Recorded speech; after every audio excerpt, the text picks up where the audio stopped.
وَهُوَ الَّذِي يُحْيِي وَيُمِيتُ، وہی اللہ ہے جو کہ زندہ کرتا ہے اور موت دیتا ہے. وَلَهُ اخْتِلَافُ اللَّيْلِ وَالنَّهَارِ، اور اسی کے لیے ہے رات اور دن کا عدل اور بدل، یعنی آنا جانا جو ہے، یہ گردش جو ہے، یہ اسی کے لیے ہے. مراد یہ اس فزیکل فینامنا آف نیچر کے پیچھے بھی وہی اللہ ہے.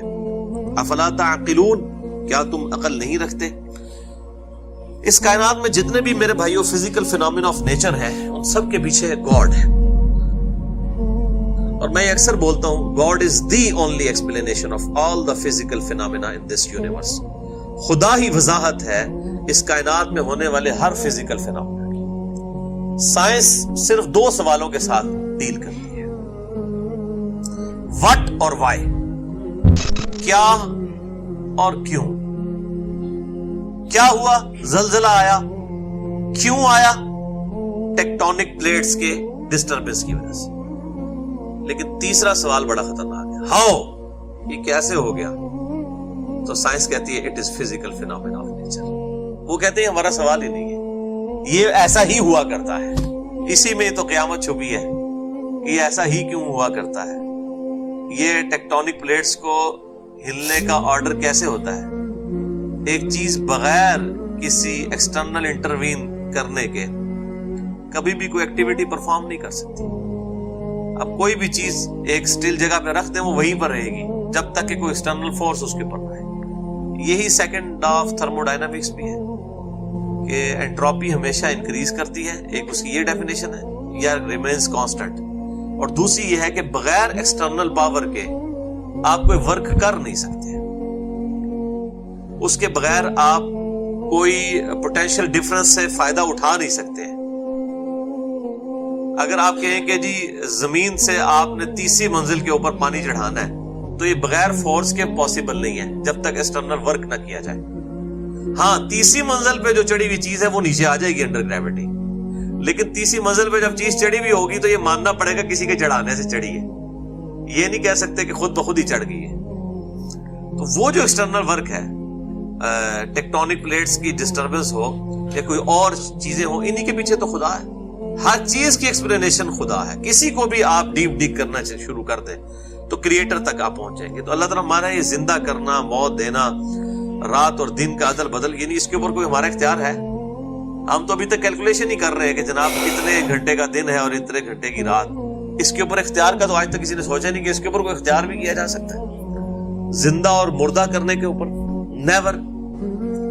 اور یہ موت اتنی بڑی حقیقت اللہ تعالیٰ نے انسان کے ساتھ اٹیچ کر دی ہے کہ اس حقیقت کی وجہ سے خدا انسان کی ضرورت بن گیا.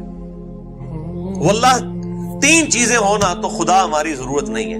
نمبر 1 ہمیں موت نہ آئے. نمبر 2 ہم بیمار نہ پڑیں. اور نمبر 3 ہم پہ بڑھاپا نہ آئے. ایک جیسی فٹ قسم کی زندگی گزرے، موت نہ آئے، بیماری نہ آئے، بڑھاپا نہ آئے. یہ 3 چیزیں اگر کسی انسان کو مل جائیں تو اسے تو خدا کی ضرورت ہی نہیں، قطعاً کوئی ضرورت نہیں اس کو. اب یہ 3 چیزیں جو ہیں یہ خدا نے اپنے کنٹرول میں رکھ کے، اللہ نے اپنے کنٹرول میں رکھ کے انسان کو اس کی کسب پرسی اور کمزوری کا بتا دیا کہ تو اپنی زندگی اور موت کے اوپر بھی اختیار نہیں رکھتا.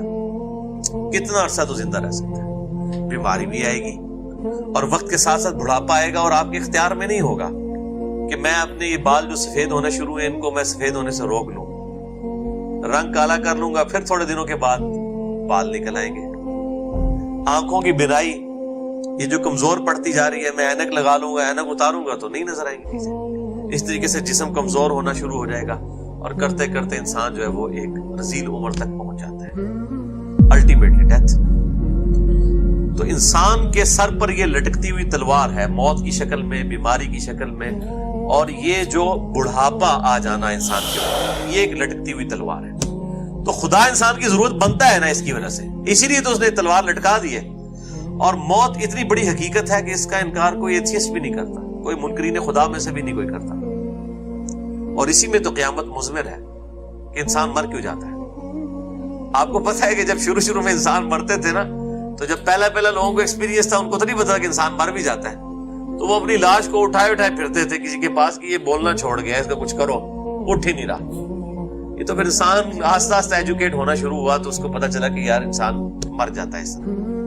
تو یہ انسان کے ساتھ بہت بڑی کمزوری اٹیچ ہے موت کی شکل. تو اس کی وجہ سے انسان کی ضرورت ہے خدا کہ انسان کو موت آ جاتی ہے, بیماری آ جاتی ہے, بڑھاپا آ جاتا ہے, کمزوری آ جاتی ہے. یہ 3 چیزیں نکال دے تو ہر بندہ بدماش ہے, اس کو پھر کسی کی ضرورت ہی نہیں ہے. ہم مجبور ہی اسی وجہ سے. اور آپ حیران ہوں گے کہ یہی تینوں خوشخبریاں ہیں جو جنتیوں کو جنت میں جاتے ہوئے دی جائیں گی. سنیں, صحیح مسلم میں کتاب الجنہ چیپٹر میں حدیث ہے کہ جب جنتی جنت میں پہنچ جائیں گی تو اللہ تعالیٰ کی طرف سے ایک فرشتہ ندا کرے گا کہ جنتیوں تمہیں مبارک ہو, آج کے بعد تمہیں کبھی موت نہیں آئے گی. نمبر 1. نمبر 2, آج کے بعد تمہیں کبھی کوئی بیماری نہیں آئے گی. نمبر 3, آج کے بعد تم ہمیشہ جوان رہو گے, یعنی 30 سال عمر احادیث میں آتی ہے کہ 30 سال ہی رہے گی عمر انسان کی جو جوانی کی عمر ہے, کبھی بوڑھے نہیں ہوگے. تینوں چیزیں جنت میں پہنچتے ہی اناؤنسمنٹ کر دی جائے گی. اور چوتھی چیز جو اس سے بھی بڑی ہے ایک مؤمن کے لیے, کیونکہ صحیح مسلم میں حدیث ہے نا کہ دنیا کی زندگی مومن کے لیے قید خانہ ہے اور کافر کے لیے جنت ہے. یعنی جنت اس لیے کہ وہ اپنی مرضی کی زندگی گزار سکتا ہے, مومن بیچارہ ڈر ڈر کے زندگی گزارتا ہے کہیں اس بات سے اللہ ناراض نہ ہو جائے, اس بات سے ناراض نہ ہو جائے. اچھا, اب چوتھی خوشخبری جو اس میں ہے نا, نمبر 1 موت نہیں آئے گی, نمبر 2 بیماری نہیں آئے گی, نمبر 3 بڑھاپا نہیں آئے گا, ہمیشہ جوان ہوگے. چوتھی ہے کہ آج کے بعد اللہ تعالیٰ تم سے کبھی ناراض نہیں ہوگا.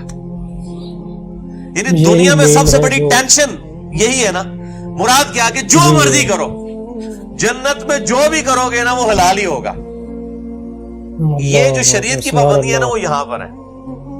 وہاں پر اللہ تعالیٰ نے انسان کو کھلی چھٹی دی ہوئی ہے. اس کے لیے جب کہہ دیا قرآن حکیم نے کہ جو چاہو گے وہ ملے گا, تو جو چاہو میں, تو آپ قرآن حکیم اٹھا کے دیکھیں کہ اہل ایمان کو سونے کے کنگن پہنائے جائیں گے. دنیا میں آپ جناب میٹل کا کنگن نہیں پہن سکتے, یہ بھی حرام ہے. انگوٹھی بھی 4.5 ماشے کی لاؤ ہے, وہ بھی چاندی کی. اچھا, ریشمی لباس ہوگا. دنیا میں تو مرد کے لیے ریشم حرام ہے. اس قسم کی کئی چیزیں جو شریعت کی پابندیاں دنیا کے ساتھ ریلیٹڈ ہیں. آخرت میں اللہ تعالیٰ کبھی ناراض ہی نہیں ہوگا. یعنی مراد یہ ہے کہ اب تم جنت میں جو کچھ کرو گے نا اس ٹینشن کے بغیر کرو گے کہ کہیں اس بات یہ پتہ نہیں جائز ہے یا ناجائز, جو دل کرتا ہے کرو. تو دنیا میں جو شخص اللہ کی مان کر گزارے گا, اللہ کی مرضی کے مطابق گزارے گا, آخرت پھر اس کی مرضی کی ہوگی.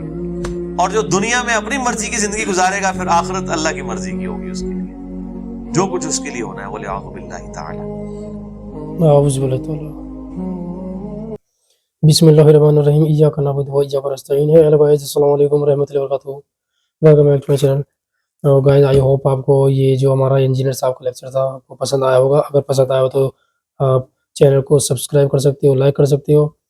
اور سب سے انٹرسٹنگ جو بات پسند آئی, جو مومن ہوتا ہے وہ زندگی دنیا میں ایک دم پھانسی کا پھندا ٹکراؤ گلے میں کہ اللہ کی نافرمانی, اللہ ناراض نہ ہو جائے, تو یہ مطلب ڈر رہتا ہے. تو زندگی جب اللہ کی مرضی گزارتا ہے تو دنیا مومن کے لیے سزا کا باعث بنتی ہے, اور ان کافر کے لیے جو مطلب نہیں مانتے, اللہ پہ مان نہیں رکھتے, تو وہ جنت ہوتی سمجھتے ہیں مطلب.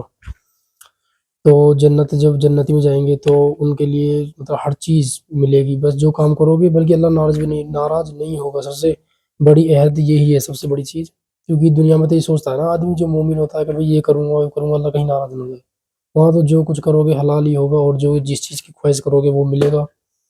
اور یہ ہمارے انجینئر صاحب نے بتا ہی دیا کہ ہر چیز کے پیچھے جو سائنس بس ڈسکور کرتی ہے, لیکن اس کے پیچھے جو ہے وہ گوڈ ہے. بھائی یہ میرا کیپ ہے, پین جیسے ایگزامپل بتایا تھا, اگر میں اس کو اٹھاؤں تو بنا ایکسٹرنل فورس کے یہ نہیں اٹھ سکتا.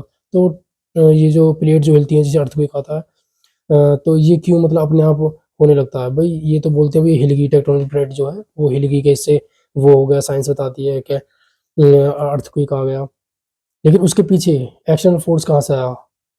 تو قرآن صاحب بتا رہا ہے کہ گوڈ صرف اللہ ہے, اللہ کے سوا کسی کی بات مت کرو. اور ہماری اور بھی سائنس سے ریلیٹڈ اپلوڈ ہوئی ہیں ویڈیو, آپ گائز وہاں جا کر دیکھیں. تب تک کے لیے پھر ملتے ہیں نیکسٹ ویڈیو پر, تب تک کے لیے السلام علیکم رحمۃ اللہ وبرکاتہ.